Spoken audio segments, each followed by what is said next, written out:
मालवणमधील पुतळा दुर्घटना प्रकरणी आमदार वैभव नाईक यांनी गौप्यस्फोट केलाय। जयदीप आपटेला पुतळा बनवण्यासाठी आतापर्यंत फक्त 26 लाख दिल्याचा आरोप त्यांनी केलाय। शिवरायांच्या पुतळ्याच्या कामामध्ये मोठा भ्रष्टाचार झाल्याचा आरोप वैभव नाईक यांनी केलेला आहे।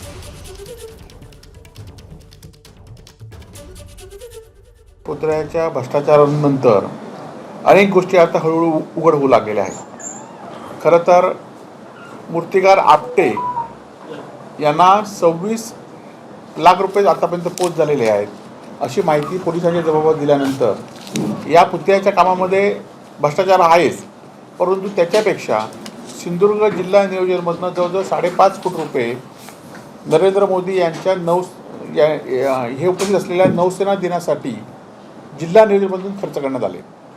आणि हे कशासाठी खर्च करण्यात आले तर त्याचे 2 कोटी रुपये नौसेनेने घातलेल्या मंडपासाठी खर्च करण्यात आले।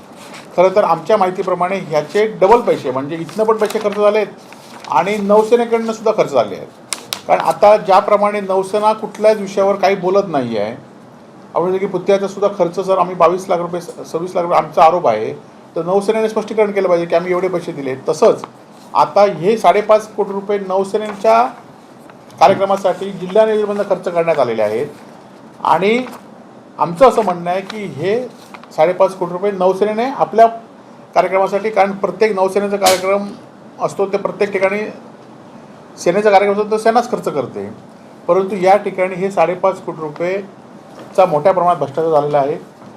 आणि ह्या भ्रष्टाचारातनं नारायणींच्या निवडणुकीमध्ये जे पैसे वाटप झाले आहेत ते छत्रपती शिवाजी महाराजांच्या पुतळा असून देत, सुशोभीकरण असून देत, ह्या नौसेनेच्या कामातनं पैसे असून देत किंवा जे रेल्वे स्टेशनचं सुशोभीकरण झाले आहे त्याचंसुद्धा पुन्हा बिल काढून त्याच्यातनं पैसे असून देत आणि असा मोठा भ्रष्टाचार या झालेला आहे। एबीपी माझा, उघडा डोळे बघा नीट।